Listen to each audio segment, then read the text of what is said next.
বন্ধুরা, তোমাদেরকে রান্নার একটা রেসিপি দেখাচ্ছি।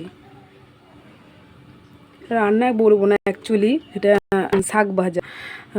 তোমরা যদি এরকম করে ট্রাই করে দেখবে, ভালো লাগে খেতে। যদি আমার কোনো বলার জন্য কিছু ভুল হয়ে যায় প্লিজ ক্ষমা করে দেবে, আমাকে কমেন্টে জানাবে যে আমি ভুল বলছি ঠিক বলছি, তোমরা আমাকে শুধরে দেবে। আমার প্রথম তো একটু প্রবলেম হচ্ছে, দেখে নাও আমি কেমন করে দিচ্ছি। একটু তেল দিলাম, হালকা জিরে দিলাম, জিরে দিয়ে এবার আমি হালকা এখানে আমি কিছু কেটে রেখেছি এখানে, আলু কুচি কুচি করে, এই কটা কাঁচা লঙ্কা, কটা রসুন কুচি। পারলে তোমরা পেঁয়াজটা দিতেও পারো, না দিতেও পারো, এটা তোমাদের মধ্যেই পড়ে। আমার ভালো লাগে পেঁয়াজ দিয়ে খেতে, তাই আমি পেঁয়াজটা দিয়ে করব। ঠিক একবার দেখে নাও কী কী দিচ্ছি করছি। কড়াইতে তো আমি তেল দিয়ে দিয়েছি, জিরে দিয়ে দিয়েছি, এবার হালকা রসুন কুচিটা দিয়ে দেবো, একটু লঙ্কা কুচিটা দিয়ে দেবো, পেঁয়াজটা দিয়ে দেবো,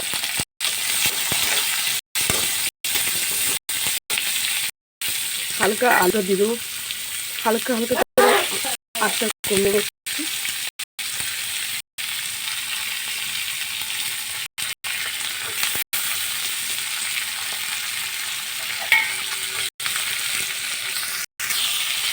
এবার হালকা করে এটা ফ্রাই করে নেবো।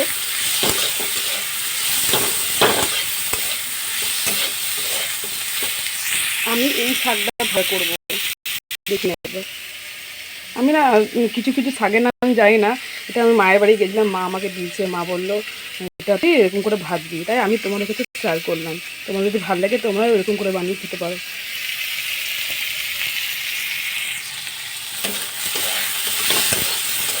আর হ্যাঁ বন্ধুরা, যদি আমার কোনো কিছু ভুল হয়ে থাকে প্লিজ কমেন্টে জানাবে, আমি ঠিক করে করার চেষ্টা করব। আমি কিছু ব্লগ দেবো আমাদেরকে, প্লিজ আমাকে আমার পাশে থেকো, আমাকে একটু সাপোর্ট করো। প্রথম তো একটু ভুল হয়ে যাচ্ছে। এই হালকা কথা বলতে বলতে নুন পড়ে গেল আমার ভাজাতে, আলু ভাজাটাতে। হালকা 1 চিমটের মতন আমি একটু হলুদ দিয়ে দেবো, দিয়ে হালকা ফ্রাই করে নেবো।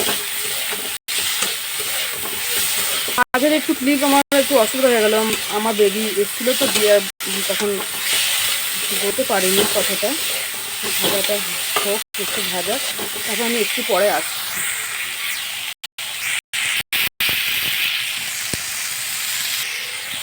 দেখো আমি অল্প করে আলুটা ভেজে নিলাম, বেশি ভাজার দরকার নেই, যেমন নর্মালি আলু ভাজি সেরকম ভাজবেন না, হালকা ভেজে নেবে। আপনি ভাবছেন যে আমার কড়াইটা এরকম কেন হয়েছে, প্রথমে যে রেসিপিটা দিচ্ছি ঠাকুর পাতা রেসিপিটা, ওটার জন্য কড়াইটা এরকম হয়েছে। যদি আমি ভাবলাম যে শাকটা তো ভাজবোই, ওটা ওই কড়াইয়ের মধ্যেই করে নিই, এই জন্য কড়াইটা এরকম হয়েছে। একটু স্কিপ করে যাবেন কড়াইটার জন্য। এবারে আমরা শাকটা দিয়ে দেবো আস্তে আস্তে, দিয়ে দিলাম শাকটা।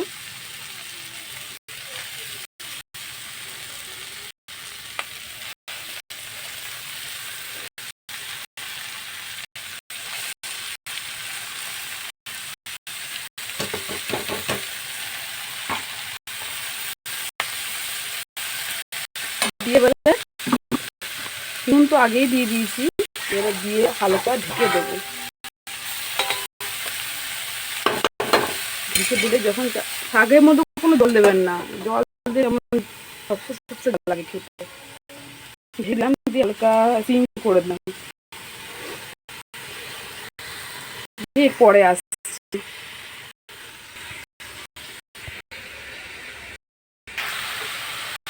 কিছুক্ষণ পরে আমার দরকার আর একটু ইয়ে হবে, যখন শুকিয়ে যাবে কিছুক্ষণ হবে,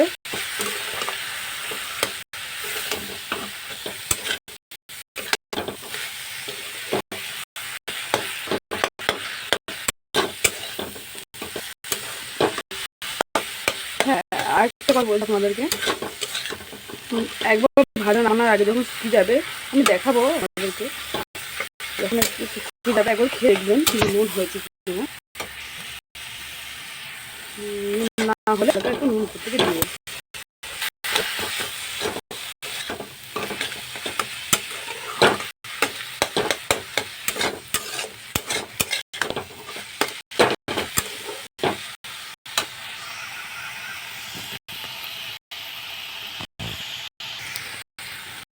দেখুন ভাজাটা কেমন হয়ে গেল, কত কমে গেল।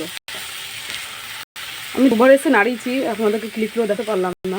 আপনারা একটু হালকা করে ঢেকে একটু 2-3 মিনিট নাড়াবেন, দিয়ে এরকম হয়ে যাবে। যখন যখন একবার খেয়ে নুন হয়েছে কিনা, নুনটা বেমার মতন দিয়েছি আমি, তাও একবার দেখবেন খেয়ে, নুন নাহলে হালকা উপর থেকে দিয়ে দেবেন।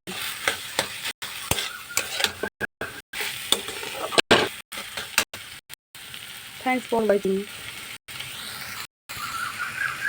হয়ে গেছে, নামিয়ে